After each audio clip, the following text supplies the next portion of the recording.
It's Sunday night, 8 o'clock. Welcome to All Lacrosse Live. I'm Gary Groob in Toronto, and with me this week, I have Muffler Mike over in Connecticut. Mike, how you doing? I'm doing good. It is our Christmas show, believe it or not. Shawn is over doing Christmassy things out in Saskatchewan, so we'll let him enjoy his evening, and he'll be back with us for our New Year's show, where we'll basically recap the year.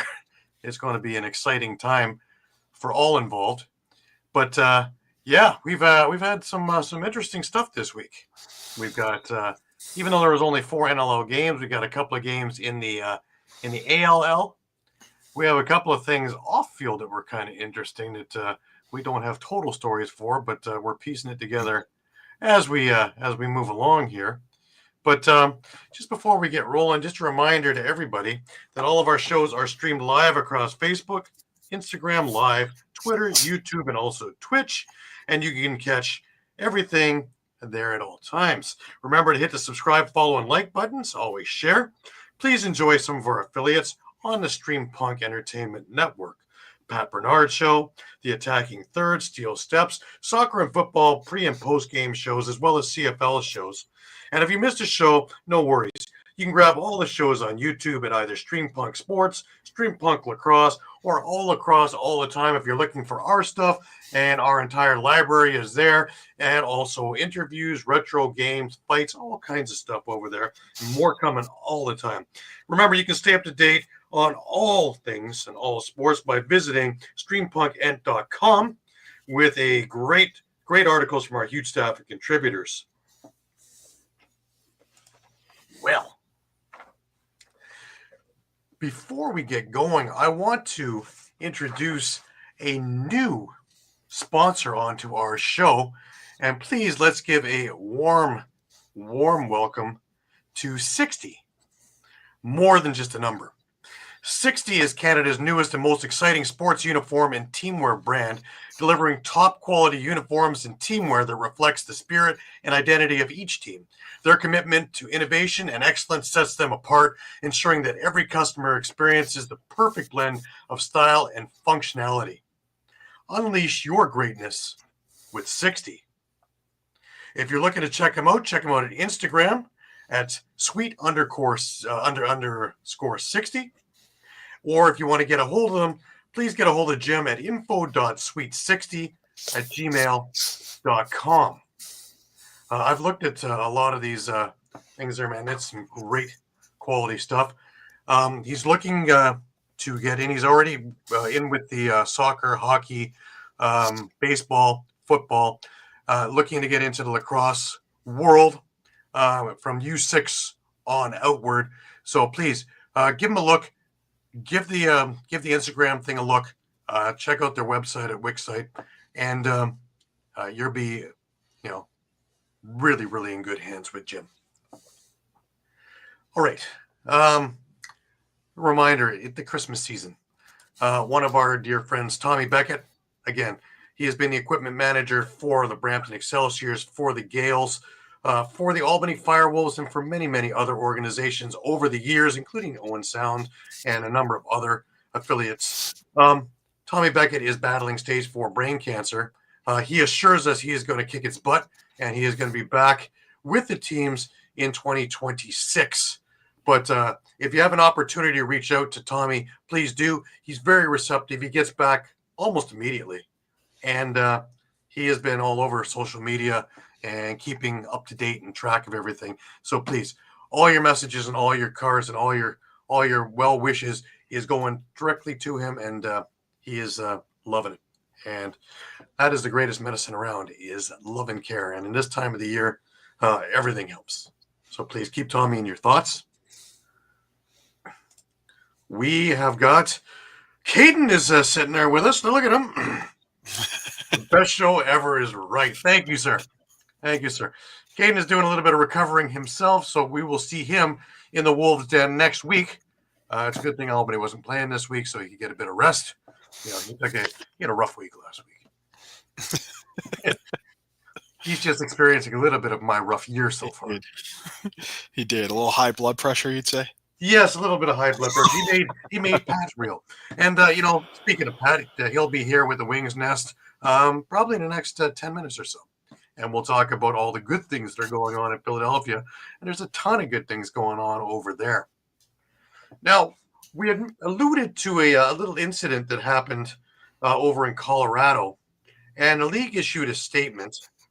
So the National Lacrosse League is aware of an alleged incident between a player and spectator following the Halifax at Colorado game on December 21st. The league will provide an update after it has completed its investigation. Now, we have one photo, and it doesn't really say much, but just things look like they're starting to get out of hand. Now, the player involved, he is probably one of the most mild-mannered guys off the floor. On the floor, he's intense, but off the floor. So something had to have been said that really got under his craw, because that's not in his regular diocese to do things like that. So I'm curious to see when the league investigates what they have to say. But go out and enjoy the games, guys. But let's keep it to sports. And if you want to cut down a player for his sports ability, fine. Let's keep it at that. We don't need to go past that. Us in the lacrosse community, we're better than that. That's what separates us from the football fan. Let's keep that in mind. As we're growing, we can't lose sight of what made us such a great community and why people want to be us and be with us. Agreed. And, I will get on my podium and pedestal time in and time out and defend our community for being so great. And I don't want to see it tarnished by stupidity of any sort. So let's get better than that. We are better than that. All right, let's move on. The ALL had a couple of games. It is coming on to Christmas. But before that, we had a trade. This is a bit of a doozy here, Mike. In this trade, the Toronto Monarchs received Ty Jesso, but the Oswego Bears received Stephen Portelli and Craig Wendy. The Oswego Bears have been having trouble the last couple of years, and they just got a heck of a lot better, a heck of a lot quicker than we expected. With two quality players, and with Craig Wendy in there with his leadership and his ability in the nets, they just became a whole lot tougher to play, period. And Portelli had a pretty good summer in major series. So yeah, exactly. So I think we're going to see a lot of really big things coming out of Oswego real soon. And that's great to hear.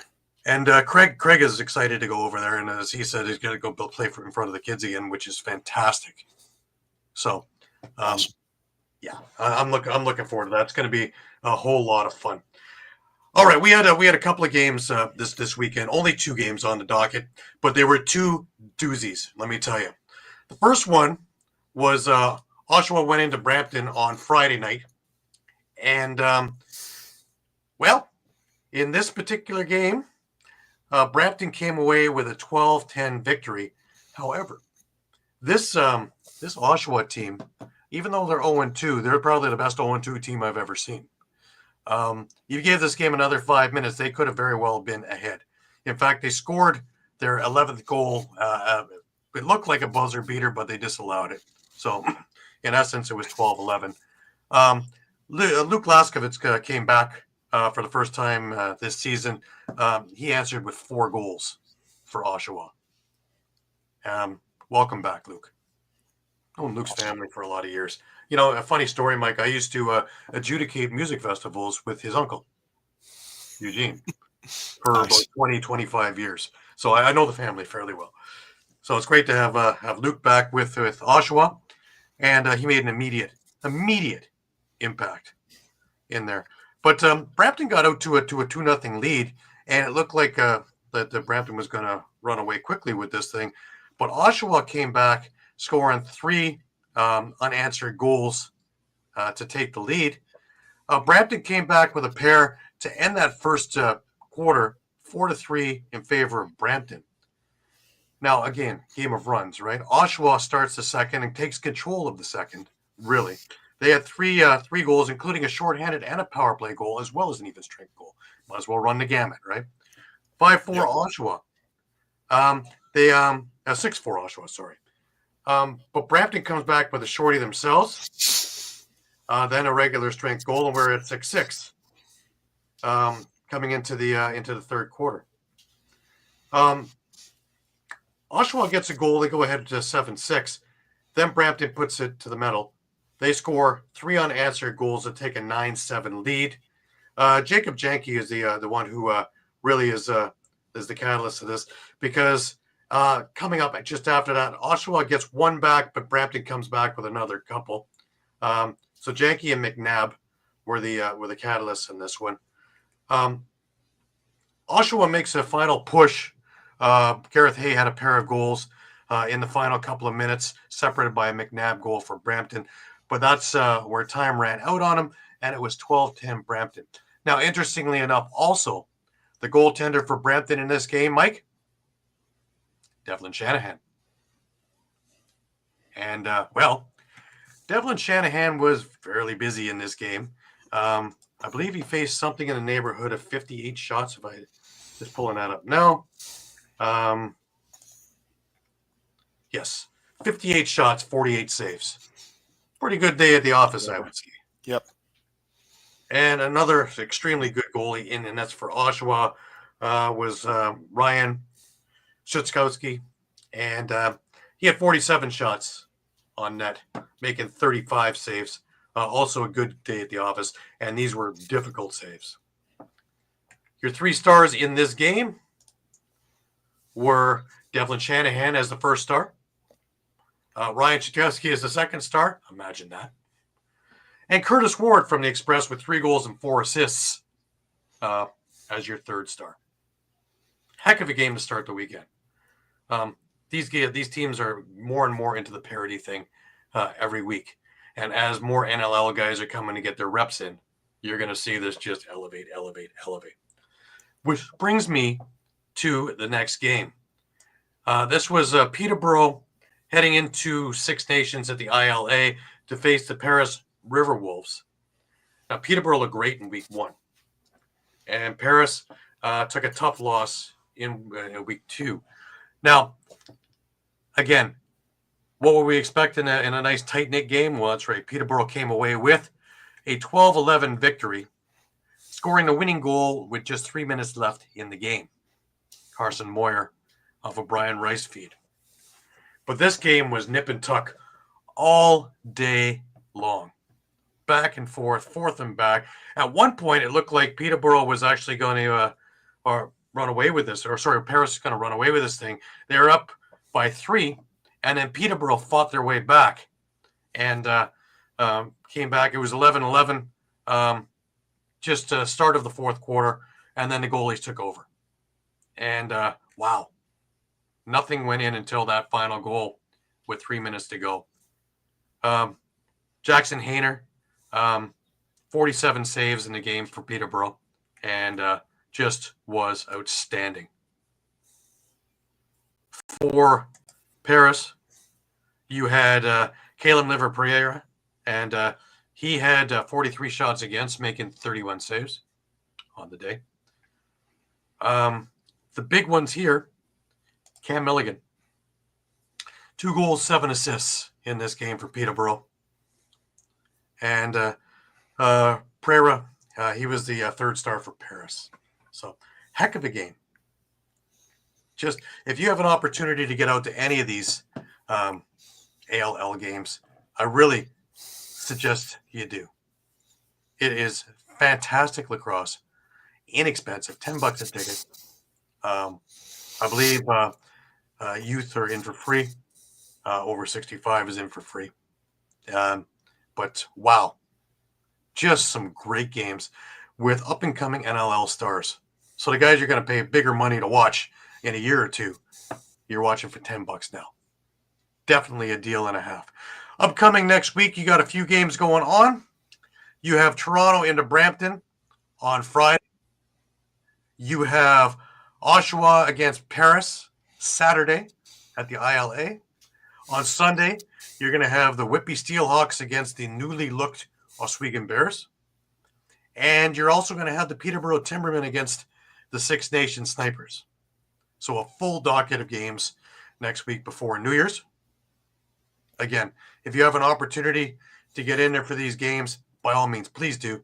They are spectacular. All right.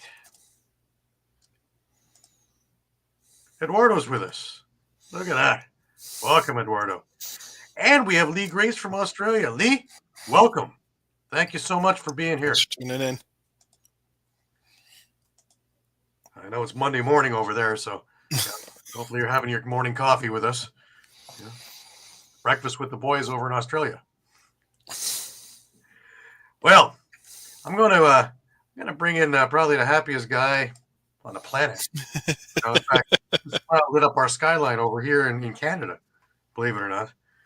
We're over into the Wings Nest, and I'm going to bring on Pat Bernard with us. Pat? What's going on, boys? How are you? Oh, we're doing great, man. Doing good. Where's my man Shawn at? What's he hiding from me? I mean, I know I got to see him. I know I got to see him in about a week. I mean, what's going on? The weather's coming up his way.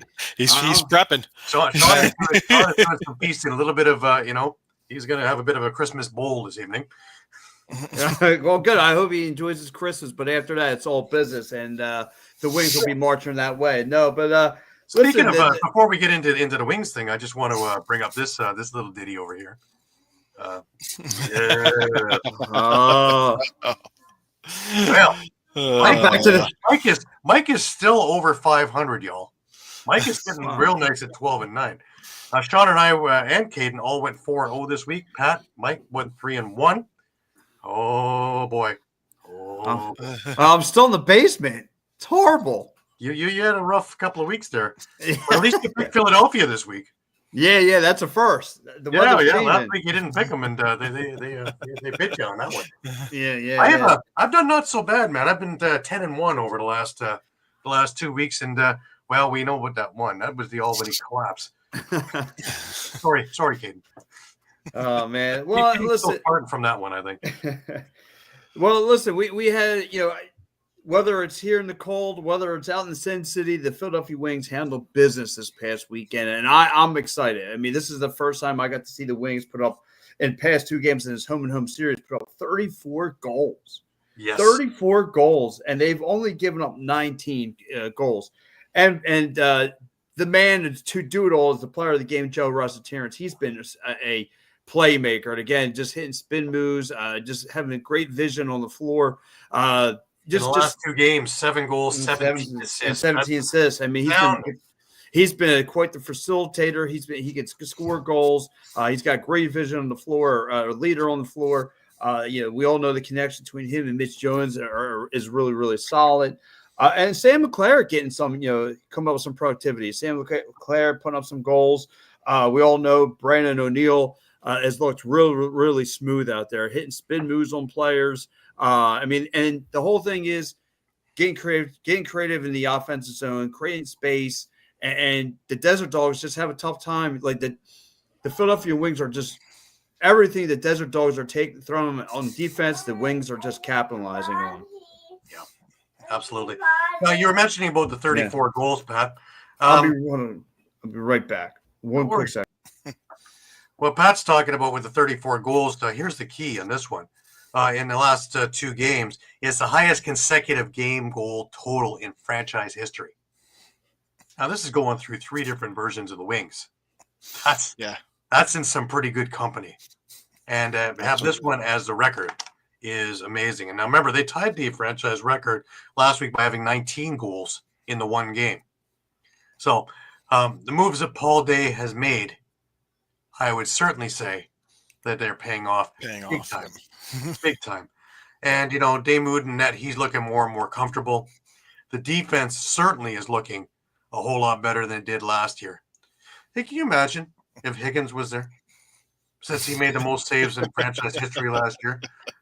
There may not be any goals against Philadelphia. Just waiting for Pat to come back on that one. He may have to rewatch the show to hear that one, but, But yeah, the Wings, from pillar to post. And I'll just add, even with all the personnel changes, I believe last year Was it last year? They were number 1 overall on the power play. Yeah, it would have been. I believe, and they're still number 1 this year. I think on the power play so far this year. So even with all the changes, they're when they get the man advantage, they're taking care of business. So yeah, they just scored 4 out of 5 on the power plays, the Philadelphia Wings. I mean, like I said, I get it. The Desert Dogs are not exactly looking like a contender this year, but I know the season is really, really early. But like I was just saying previous to my little guy to go to the bathroom, the Desert Dogs, whatever they're throwing on defense, the Wings are just capitalizing on offense, creating some schemes. A lot of set screen plays are coming out of the Philadelphia Wings, and Joe Russ Terrence, like I said, a little bit of spacing, and he was unloaded. Same thing with Holden Catoli. Holden Catoli had himself a hat trick. This team is starting to look very, very good. Again, very creative in the offensive zone, like I just mentioned. Ian Rubel has his team clicking on all cylinders. Yeah, I agree. Now, you've gotten, guys like, Scott Dominy, who may have not gotten any goals and assists, but, first off, he was in stand-up for his teammates, 14 penalty minutes. He's right up there. But 11 loose balls in this game. He was just a vacuum cleaner. And good job. Him and Connor Sellers, the two of them. Connor Sellers had 5 loose balls. Tyler Burton, welcome to the lineup, and 7 loose balls. Terrence to add to 4 goals and 9 assists, 6 loose balls as well, 10 shots on net. So he's absolutely feeling it there. So it's not just all relying on what Mitch Jones can or can't do. It's now by committee, because Phil Caputo adds another dimension as well. And, right. I'm so glad that Phil is still feeling it like he did in Panther City, because there was a lot of years where he was trying to find the identity here in Toronto, over in Rochester, and finally in Panther City, he found that identity and he's kept it going, and they're allowing him to freewheel a little bit over in Philadelphia, which is huge. And to piggyback with everything you're saying too, Gary, like Mitch Jones this past weekend, I mean, he had 2 defenders looking at him, and he made this beautiful backward pass right to Holden Catoli, and I believe it was Joe Russ Terrence who set the screen up, and he had a beautiful shot at the net. I mean, like I said, the creativity that I didn't see last year from this team is really starting to pay off. And I get it. Like I said, these might be the 2 get-right games for the Philadelphia Wings to try something new. But, I mean, this sets you up for this big game that you're going to say the Saskatchewan rush for. Absolutely. Absolutely, because they had a big weekend too. But this is going to be interesting, because I'm really liking, of course, what Pat McCready is doing with the defense as well. Yeah. They are becoming a force, and they're using their size to their advantage. Last year they had size and they were meek. Now they're starting to show their teeth. And, teams aren't coming in and taking liberties now. And it's showing, because Damoud seeing the ball, a lot more outside shots than before. And again, you're not seeing little things that are going to be, not shown in the score sheet, but these things are major in, again, cause turnovers and other things like that to make sure that it's getting out of the zone and giving it to the offense. If there was a stat there showing us just how much time Philadelphia had the ball over what Las Vegas did, I'm sure that it's disparaging. And you mentioned about the defensive schemes too. I mean, the defensive schemes for the Wings has just been so much better. And just like, because what they do is they set the 3-2 zone, 3 guys up top, 2 guys in low, and then every time you look like you're about to come in for a cut to the net, they crash it. They shut down the zone. So it's then they go into a man-to-man. So it's really like they set decoys, they set disguises up. It's hard to score on this team, and a certain somebody's not with the Philadelphia Wings no more, it makes it that much a little bit more better. I'm just saying. I mean, he's out in Ottawa right now, but it's not my issue no more. Oh my! It's funny, when you were away, I was just wondering, since he set the record for saves, with this defense in front of him, how many more saves would he have had to make that record even bigger? Oh no! I'm also liking what I'm seeing from Brendan O'Neill. He's learning the box game very quickly. Another 2 goals performance with a couple of assists to go with it. So he's settling in real nicely. But again, it doesn't rely all on him. So there's not all that pressure that he has to be the guy, even though he's a first overall pick. He can take his time and learn from the guys like Blaze Reardon, like Joe Resetarits, like Mitch Jones.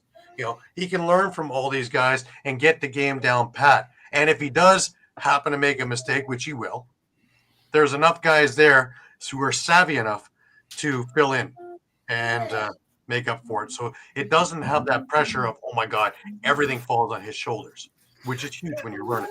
And it's funny you said that too, Gary, because like you said, the transition game from the outdoor game to the indoor game has been paying off. And like you said, the growing pains of being that first overall draft pick, like you said, you don't usually with the first overall draft pick, you have that. You have the weight on your shoulders of trying to turn the franchise around, like with Mitch Jones, with the Joe Resetarits, with the Blaze Rodens. Like you don't have that. You can fit comfortable. There's not a lot of pressure on you, and you can play your game. And that's what he's come down to. Not in the first game, perhaps, but in these last 2 games against the Desert Dogs, he's really, really looked well. Again, hitting spin moves, being a 2-on-1 defenders. I mean, he's looked really, really smooth at scoring in transition. He's really catching on fast. Yeah, I would say so. And, there's only a handful of guys who have made the transition from field to box and been really a big part of it. Guys like Tom Schreiber, guys like Kieran McCardle. The list isn't that deep, but very quickly, Brennan O'Neill is becoming one of those guys. We'll see Mike Sowers can be one of those guys too. But again, that's another one where on the wings thing, when the time they bring in Michael Sowers, Brennan O'Neill should be feeling comfortable. And then they can start working together as the field guys. There's going to be. This is something that Philadelphia was trying to do when Johnny Meridian was part in the front office there, trying to bring in Americans, trying to bring in field guys, and trying to make that more of a U.S. kind of based team. Now it's starting to happen under Paul Day. Yeah, and like I said, kudos to Paul Day for reholding this team. And again, like you say, you added Mike Sowers to this team when it's ready, when he gets the green light. Like the depth on this team is just going to be wow. I mean, on both sides, and it's going to be that next man up mentality. If someone goes down, no worries. We got the guy in place. We got guys who can score, guys who can play defense. It's amazing. Like this team last year had to put up a lot of points to try to consolidate wins. And again, like you saw last year, the defense kind of getting torched last year. It led to that offense overthrowing balls on that. You don't have to worry about that. Like you got to. This team's built from inside out. You got a great goaltender, a great defense. Now the offense comes into play, and they are just handling business on both sides of the ball. Let's also remember that down in the Cross there, sitting on the bench, is a star in waiting in Deacon Knott. Yeah, as a goaltender. So if Damoud has an off night, you can bring in a really savvy goaltender who's young, but way above his years. If you ever talk to him, way above his years in maturity. He's a great guy, and he knows his stuff. And he's been through the Peterborough system, through the Brooklyn system, and he knows what winners are. And he is a winner. And winners win. They always find ways to do it. Winners win. And he is definitely that. Yeah, he's a bright young kid, and again, he's just taking game by game, ready for when the time is called, when his time is called to come in and take care of business. But again, just the maturity on this kid is just phenomenal. Just taking one step at a time, one game at a time, learning from all the great vets that are with this Philadelphia Wings team, and learning on a whole new coaching system and catch on very, very well. So I'm liking, like I said, from everything I'm seeing on all aspects of this team. I can't believe I'm saying it this year. I can't believe it. Yeah. And the other thing is depth. There is plenty of depth on this. You're not just relying on either offense, defense, or transition. You're not just relying on one person. There is enough depth here, including guys who are playing press box, who are ready to step in at any given point, that there's enough savvy on this team and the coaching is, shall I say, patient, yet the word that's eluding me, but they're foaming at the mouth. They want it done now, but they're also patient and understanding of newer guys, that it's not just falling on their shoulders. And that's, and again, another kudos to Paul Day, right? Because him, less is more for him. Just stepping down from the coaching aspect of things and just taking on that GM role. I mean, he's done a whole great job just reholding this team and just putting the right pieces in and make sure it's all going to make sense at the end. And everyone's making sense. It's he's brought the right coaching staff in here. He's brought the Panther City guys in here. A couple of those guys coming through. He's funner. He's got a great team chemistry with a good group of guys that's going to wind up paying off in the long run. And that's what the Philadelphia as a whole, as a city, just gets, to stay patient. We're on the right track. Now let's just keep on running the course. Mm-hmm. Well, if you take a look at the championships, just the coaching staff had won as players. You need a wheelbarrow between Groob, between McCready, McComb, all of them. Lusky too. Yeah. So the entire group are all winners. And like I said earlier, winners win. Winners win. And like I said, this team, like I said, taking 2 games back to back. This did not happen at all last year.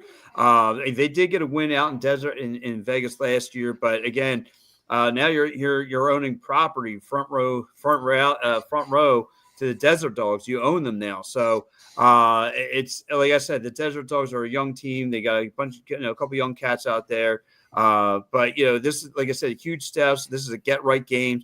This gets, like I said, this is going to set you up for the head out to Saskatchewan, and that's where your real test comes. There's your litmus test. I think this week is you have certain little level markers. This is the first one, and remember, Saskatchewan's 3-0. So for all the naysayers of them, they're 3-0 right now. First, I was going to say first of many. Their next 4 weeks are they've got some tests. They've got at Sask. They're home against Calgary 2 weeks after that, and then the week 8 they've got a doubleheader where they're going to Buffalo and then hosting Vancouver on a Sunday, who's also on a doubleheader that weekend. So that's 2.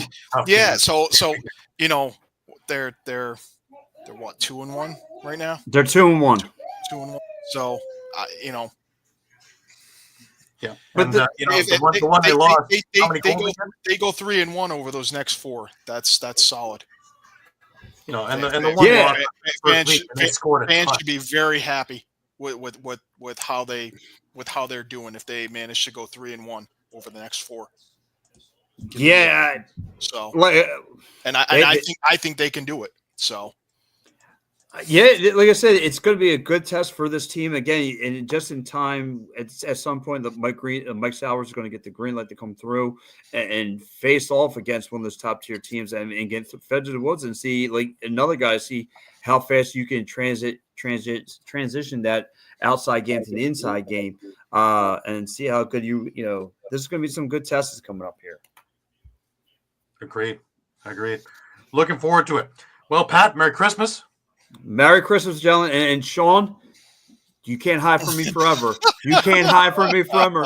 I'm going to come through Saskatchewan. I'm going to check every sewer. I'm going to check everywhere. I'm going to check behind every inside every snowman. I know you're hiding from me. No, I'm kidding. Enjoy your holidays, guys. Shawn, Merry Christmas to you as well. Guys, I'll catch you later. Shawn, I got my eyes on you. We're no friends. See you guys. All right. Take care, Pat. Merry Christmas. That was Pat Bernard with the Wings Nest. Seen here every week. Love it when Pat's on the show. Always interesting.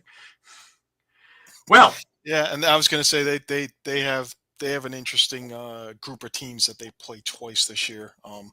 Obviously they're done with Vegas, but that Vancouver game will be the first of 2. They also have 2-game series against I believe Albany, Halifax, and Georgia.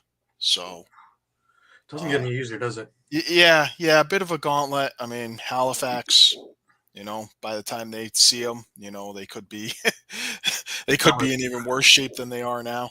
So I don't know. Yeah, and then they're looking like they're unraveling as we speak. And we know the Wings rivalry with Georgia is just it's apologies to the old Wings fans who really want that rivalry to be with Buffalo. It's with Georgia. Mm-hmm. Whatever. I don't even know. I think we're up to 7 or 8 straight 1-goal games between the two teams. So dating back probably 3-4 years now. So ironically, this year though is the one year where Georgia's playing tighter, and Philadelphia is the freewheeling offense, where it's been the other way around over the last number of years. But it's interesting. So we brought up the Colorado game. We will talk about that, and we talked about the ugly in the game, but the game itself with Colorado coming out with a 19-14 win. That was a hell of a freewheeling second half, because the first half was a little bit more close to the vest. And, of course, Will Malcolm, he was doing his best impression of Dane Dobie. 7 goals and 3 assists and a monster home win is right. Yeah, and he had 4 or 5 goals in the first quarter alone. So set the tone right quick. Yeah, they they had Halifax pulling Warren Hill, about 5 minutes into the game after Malcolm started pretty much with a natural hat trick to put them up 3-2. They tried the goalie swap a couple of times and just it didn't work. By the end of the first quarter, Colorado was up 6-3. Hill was pretty much out of the game, and Drew Hutchison played the remainder of the game. Put in probably about 49 minutes or so, I'd say, of time in the net. So, but yeah, Will Malcolm, welcome back to Colorado. 10 points, 7 goals, 3 assists. Connor Kelly had a big game himself. 4 goals, 3 assists. Eli McLaughlin, hat trick and 2 assists. All those came in the fourth quarter, pretty much to help put the game away. Zed Williams had 2 goals, 2 assists. Connor Robinson, a goal and 7 assists.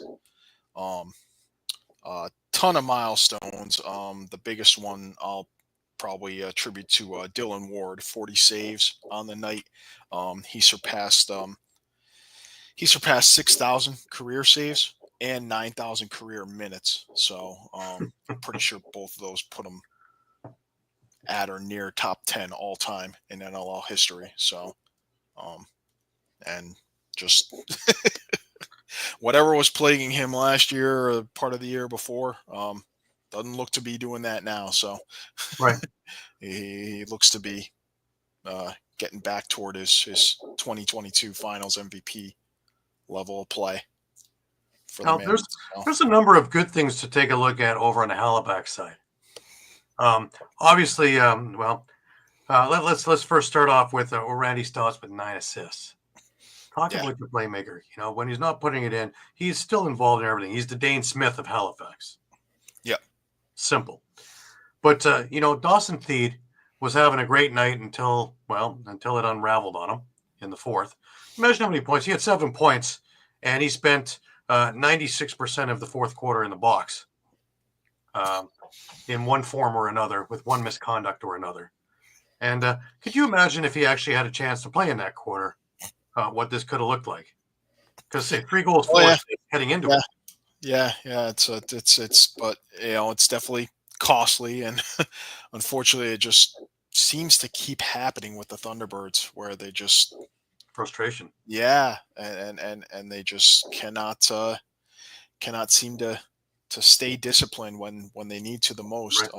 33 penalty minutes for Theed alone in the game. They were all in the fourth. Every one of those was in the fourth. Yeah, Jason Knox had a hat trick, but a couple of those came late. Clark Peterson, again, another one with a goal and 5 assists. But, Hogarth, he's fitting in real nice with a couple of goals. Wake, we have Bullhunter with a couple of goals. 2 goals. Yeah. So. Yeah, and Hutchison made 31 saves in relief. So, Not a bad showing. Yeah, and I mean, I guess if there's a positive you want to take away, I mean, 2 of their 3 losses have been just super shootout style games.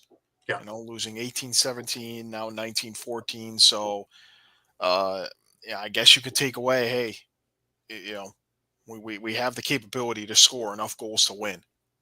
It's just now we need to we need to make sure the other team isn't scoring more than Right. us. Well, we were worried about the Colorado offense, if there was enough there that could be sustainable. Well, they had 7 different scorers in the game, and that includes Will Malcolm with 7. Yeah. So, yeah, there's plenty there. And there's a number of guys who we didn't hear from who could be part of this thing. Because Ryan Lee really wasn't much of a factor with a goal, 4 assists. But, Malcolm had 7. Yeah. Eli McLaughlin had 3. Connor Kelly had 4. So those are big numbers. Zed Williams with a pair. We're used to seeing him with 3 or 4. But again, Thomas Vela was part of this equation with a couple of assists. So these are all positive signs that Colorado has found that way to be in the upper echelon again. Yeah, and I believe is he on injured reserve, Tyson Gibson? Yeah, he didn't play. Or was he just scratched? Yeah, I didn't hear anything. Nothing was on the wires. Okay. But Connor Robinson, another one who's playing the role of playmaker, goal and 7 assists. So a number of guys are being able to take their roles, which is huge when you have that many stars. If you can take a role, that's what was separated the Toronto Rock in the early days, absolutely. Was guys knowing how to take their roles, and not everybody had to be the star and score 10 goals. Yeah, that's true, because a couple of years ago we were looking at they almost had, I think, 3 40-goal scorers. Yeah. And I think was it Williams, McLaughlin, and Lee. Connor Robinson. And Connor Robinson was quickly establishing himself kind of as the next big lefty sniper from long distance. So for him to kind of change and adapt his game like that is huge for the team. Yeah, it's this unselfish play. And again, if Ward is healthy, they don't have to worry about the back end. And they are one big defensive group. I think if I remember my outlook, the average height on that defense is 6'3", with 2 or 3 of them above 6'5". That's a big defense. Yeah. And it's bruising. So you're not going to go inside the area there. Well, you don't have to worry about that with Toronto because they shoot with from Uber. But most other teams who want to get inside and get those highlight reel diving across the crease goals, you are going to come out black and blue. Yeah, and that's with a couple of their big guys, and Brett Craig and Ryan McLean are currently out right now with injuries. So when they come back, watch out. Yeah. And it looks like they've solved the face-off thing too. Tim Edwards is looking great on there. Even though he didn't have a great night in this one, Jake Withers, right? Right. So he got a 33%. Which against the in my eyes the best face-off guy in the league is not bad. No. Or should I say the most versatile face-off guy in the league? Because if I want a guy to stay on after a face-off, it's Withers. Yep. Because he reminds me so much of Jeff Snyder. So much of Jeff Snyder, because he's a tank. And rub him the wrong way, and he is your worst nightmare, because he's strong as a bull. And he is downright unbeatable on face-offs, but can score, and can score off the face-off. Jeff Snyder. Might even be a little bit Bob Snyder. Yeah. Pretty impressive, though, to be talked about in that class. But yeah, to get back to my point with Colorado, I think that from the versions that we've seen, which includes the championship team, this is probably the most well-rounded team I've seen in a number of years from them. That if one of their stars goes down, a little bit like the championship team, because next man up mentality, but you don't really need to worry about that because you're getting so much production in there that, I don't think any one guy is going to be overextended. And it looks like Pat Coyle is working with that in mind in his game planning. All right. Let's move onward. We had Saskatchewan against Rochester. Now this one was an interesting one because it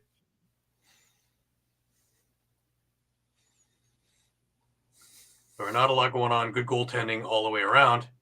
You know, we're talking about 5-4 in favor of Rochester at the half, and you know, I think Rochester in that first half looked more complete than I've seen in any of the games because the defense was working like I thought it was when they made all these moves. But you know, true to form, Saskatchewan came through. Mike Triolo, Brock Haley, all the guys that Derek Keenan was talking about on the show on Thursday. If anybody is interested in listening, I had Derek Keenan on the other show on Thursday afternoon, and you can find that on my YouTube page at Groob, GGROOB, on YouTube in its entirety. And boy, what a different side of Derek Keenan though.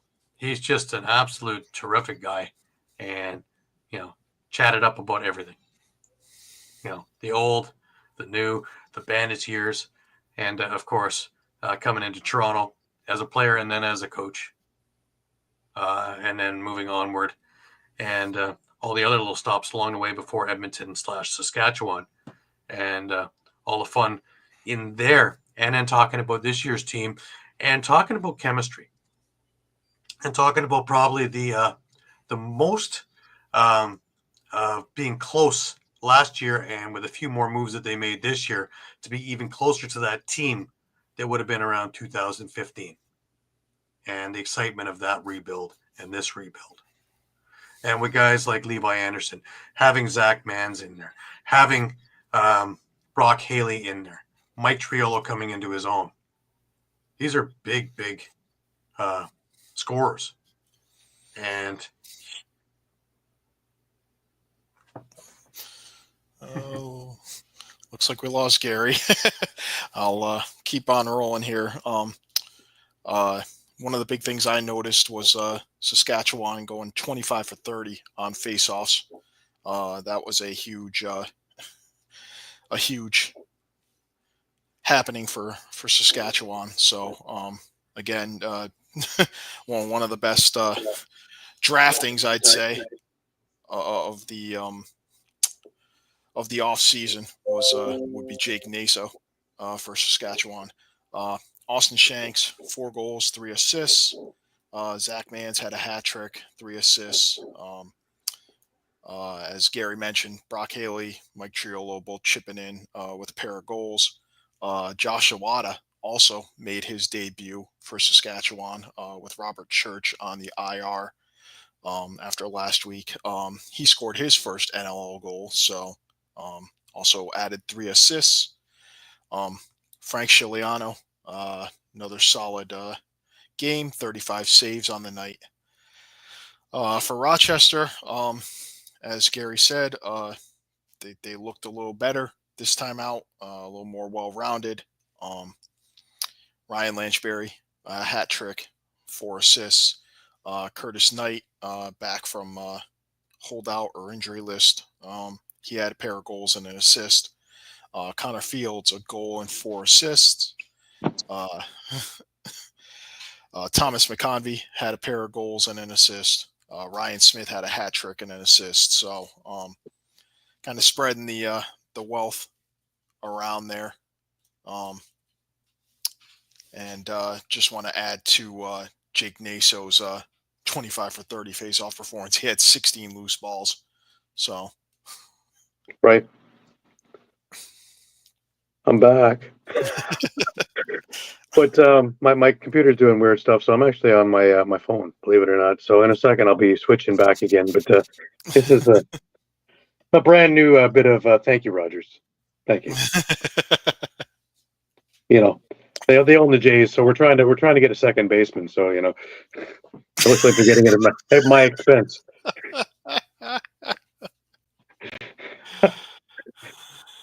Unbelievable. So, yeah, I was impressed with the way Saskatchewan hit that second half, because they hit it running over and above everything. They were just absolutely incredible the way they came into into their own right away, and it was 9-6 before you could turn around, and they really never relinquished.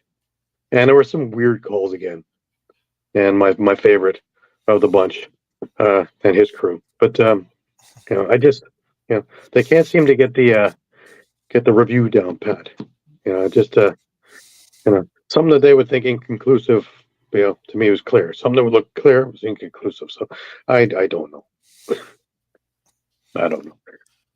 But they didn't let that deter them. Saskatchewan came through with flying colors in this one, and kudos to Rochester, because they really they made them sweat down the stretch. Yeah. They're just a week or two away from just everything gelling, and it just once that actually happens, this is going to be one heck of a team. But yeah, you have to hope that that happens soon, because they don't have an easy road over the next month either. They are at Buffalo next week for the second of two. That one's going to hurt. Then they're at Georgia week 6. And then they host Halifax in week 7, and who knows what kind of shape Halifax will be in by then. We've already had that all depends on that's depending on what the league does too, right? True.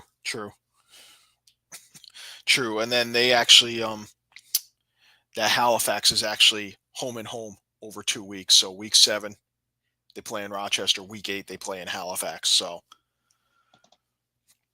there's going to be a lot on the line, because they're what, 1-3 now. Going into that matchup in Buffalo, it's always obviously a difficult place to go into and come out with a win.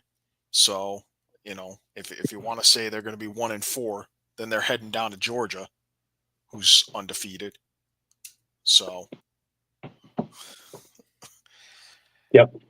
They could be getting desperate pretty quick, the Nighthawks, by the time they get to that Halifax series, where they could be 1-5 and Halifax could be 0-4. Yeah. That's frightening. Going into a home and home, and geez, if either team sweeps, the other team might that might be their season. Mm-hmm. So that could be something to watch 3-4 weeks from now. Absolutely. It's to me, like I say, I really like what Rochester did, but it's I just don't understand what's taken it so long to gel. Yeah. But we'll see how that all plays. Yeah, do you feel like it's just a, they have a one lapse kind of deal, and that's what kills them? Well, yeah, it's also that with the Ryland Hartley thing, I think that took everything off guard too, and Hutch got thrown into it, kind of like when Hartley got hurt last year, and he got thrown in to the Wolves there. But here, right away, we all thought that Hartley was going to start, right? And all of a sudden, there's an injury. And here is a nice snazzy suit that he was in yesterday, but a suit. To me, this is, again, another thing that's weighing on the minds. It's another side issue that they can't keep focused on what they're doing. Yeah. So, I say we hope that they get things moved quickly, but in the meantime, that's something, because it's a conundrum. Because by the time they have it fixed, it's going to be too late. Yeah. With those next 4 games, it's a bit of a brutal stretch. So, absolutely. All righty, we had one more game on the docket, and that, of course, was the one that we all thought would be the game of the week, and that was Georgia and San Diego. over in Pechanga Arena in San Diego. And the initial thing in the first half, it became, not exact what we were looking at. It was 4-4 at the half, and this thing was nobody got ahead by more than a goal. But, still a penalty-filled first half. Special teams defense looked great on both sides. But still, it was, penalty-filled, and both teams were saying they had to clean up their acts if they were going to do something in the second half. Now, the turning point in this game actually came at the very end of the first half. San Diego takes a penalty with basically no time left.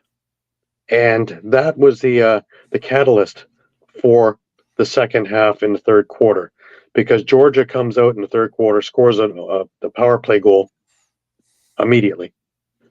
And then Lyle Thompson, of course, scores another one of those highlight reel goals. And this one was incredible. He jumped across the crease, and while airtime, he shot high to low that bounced off the goal line. And you just look at it and go, how do you stop that? How do you, short of somebody in the balcony, how do you stop that? He's just such an incredible player, and with such incredible skill and hang time that it's anyways. So all of a sudden, Georgia has the hammer. They're up by a couple. San Diego fights its way back. Georgia comes back with a few more. Of course, it's Brendan Bombery and Lyle Thompson again. These two are the catalyst for the second half. Bombery, I think, finished with 4. Lyle finished with 3 on the night. When you're only scoring 11 goals on the game, Brian Cole had an empty netter that sealed his deal. But another thing that the announcers alluded to, and I noticed it also, was that's probably the sloppiest performance I've seen from the Seals in the second half that I've seen. For a team with all that talent and all that veteran leadership, that was probably the sloppiest I'd seen that they played, including one that was a Lyle Thompson goal unassisted, where basically San Diego fumbled the ball. Thompson picked up the Lucy and went in and scored all alone. Another one of Thompson's goals was a tic-tac-toe play, where it just was, if I remember it correctly, it was Q over to Jackson behind the back. Jackson found Lyle Thompson, who was standing all by himself. You want to leave him alone, do you? And he quick sticked it into the net. Of all the people that you're going to leave alone, Lyle Thompson, eh? Right. Good show. But uncharacteristically floppy play. And Origlieri saved their bacon and made this a close game, because the saves that Origlieri made were spectacular. Now, I want to get into Brett Dobson's thing. He was just lights out. And that was in both halves. Very, very quickly, he is becoming my number one goalie in this league. Because week in and week out, he does this. So to me, I don't really think that there's much debate on this anymore. Maybe before we could, but just I don't see it. I don't see anybody that's close. Matt Vince, who's on his way out. But that's about it, really. Yep. I don't see anybody else that has made that jump that fast and be that much of a thing to that team. Yeah, I mean, would you attribute maybe the, for lack of a better word, the poor performance by the Seals, maybe to the fact that they didn't have Trevor Baptiste, they didn't have Patrick Shumay, they didn't have Trey Leclerc available. I'm just wondering, I mean, their transition game, is definitely going to suffer, obviously, with those guys out. But I'm also wondering if maybe guys like Zach Currier are struggling with the different sort of transition game that San Diego plays, as opposed to how he played in Calgary and the system there, where he was kind of all over the place. Right. Right. I agree to a point. But I don't think, again, we're doing like kind of like what Toronto did, right? You know, I can put it on so much on that, but I can't put everything on that.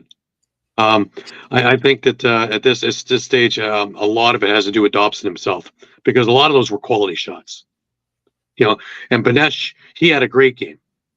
Others, not so much. That's the thing. But you know, it's a weird thing, because again, San Diego's another one. They're 1-2 now. 2-2. 2-2. Yeah, they're 2-2. Okay. They played 4 already. They played all 4 weeks. I believe They so. lost 2 to Georgia and they beat Philadelphia. What was the other one? Colorado. That's They right. beat Colorado. Yeah. That's right. 2-2. You're right. But to me, it's you know, it's this team. We're well, they're expected to be at the top 3, right? Yeah, and they're off next week. Then they're home against Ottawa, week 6. And then at Vancouver and at Las Vegas, week 7 and 8. So. Mm-hmm.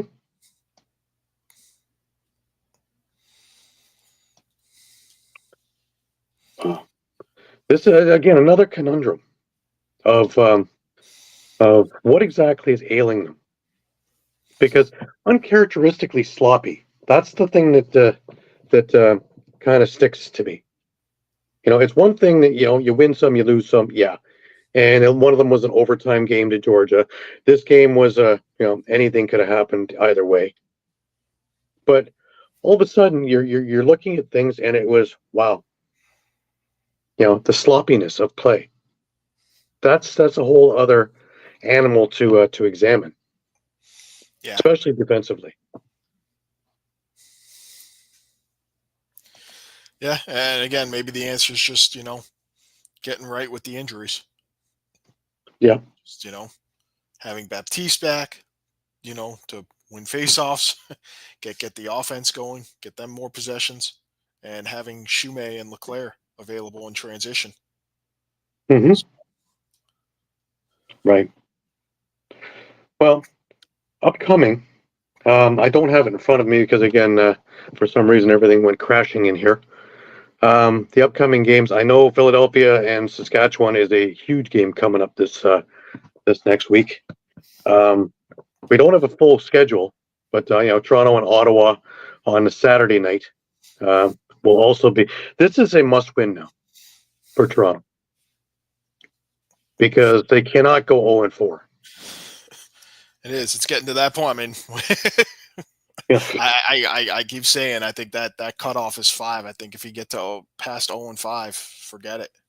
I just don't see how anyone can come back. Yeah, no, I agree with you 100% on that. But I just, there's just too much talent on this team to even think about 0-3, but 0-4. Now, granted, the third one, we all know about the controversy in there, but it's there. It's still end. Yep.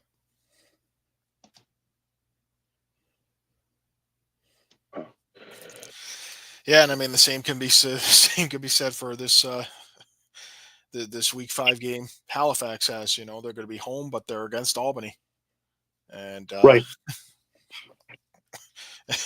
it's almost, I don't want to say it's a desperation game for Albany. It's definitely a desperation game, I think, for Halifax. And Well, they may be even more desperate if this off the field stuff leads to suspensions or whatever, or if D gets suspended for his mishaps there during the game. I don't know what to think about any of this stuff because it's just wow. Yeah, I mean, we've seen it happen a couple of times. We saw Jackson Subak in week 1, 37 penalty minutes. Now Theed 33, and a couple of guys have been on suspend. Withers had to sit out a game. David Brock had to sit out a game from actions from last year. So the disciplinary committee's been busy, been very busy. very busy with them. Been busy, and we've seen on the broadcast too. It's been kind of referenced over and over and over again. Big focus for the referees this year has been holding the stick penalties, and we're seeing a lot of them get called. Yeah, so, but it's league wide, right? Yeah, and I guess what I find most interesting about it is, especially with holding the stick, you probably see almost as many holding the stick penalties on offensive players as you do on defensive players. Mm-hmm. So, I think that kind of needs to be noted and called out. Generally a discussion like this of penalties, you go, let the defense play. It's all, why you got to always, target the defense with all your rules changes and, your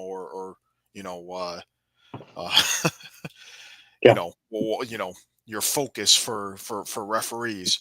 When it comes to holding the stick, it's almost kind of equal opportunity, offense and defense. So, offense has to really kind of play with that in the back of their mind too, and make sure they're not squandering opportunities, especially you're on a power play, you go and you hold a stick and, hey, we've seen how many guys have we seen embellish on both sides, you get a little brush and you drop your stick and it looks like, hey, they grabbed your stick and, they get whistled. So, that's, it's not helping your team, if you're on a power play and then suddenly you're on a 4-on-4 because exactly because you grabbed the defenseman's stick and you got caught. So, I think it's really kind of forcing, it's forcing both sides to really kind of think a little more how they approach, either a man down situation or even just even strength situation. Absolutely. It's going to be interesting, and we have a number of storylines that we're going to have to be following over the next couple of weeks because it's not going to make it to the trade deadline. We're going to know who's sellers, but quickly, and that'll probably be by the third week. I'd say by week 8. Yeah, by the third week of January. That's about it. Yeah, that's the next month, and I mean week 7 we've got 7 games. Week 8 we've got 8 games. So. Right. Yeah, I mean it's 24 games over the next 4 weeks. So. Right. Well, it's going to be, like I said, it's going to be interesting, and we're definitely going to keep our eyes on it. Next week we're going to have our year-end show, and of course we've got the regular stuff, as well as having a look at the year in review a little bit. Shawn will be back with us, and of course. Can't wait to see the Shawn and Pat show. That should be interesting. That'll be interesting. That'll be worth the price of admission right there. But just a reminder to everybody that we are on Facebook, we are on Instagram, we are on Twitter, we are on Thread, we are on YouTube. Please come see us 3, 4, 5 times a day because the news is always changing and we always have our thumbs on this, on the pulse of the situation. That's really about it for the week, Mike. Merry Christmas. Merry Christmas to you. It's been a great year, and it's only going to get bigger and bigger, and lots of things upcoming, as well as just NLL, ALL. Rebeski's down, not that far off anymore. It's only a few months away. Yeah,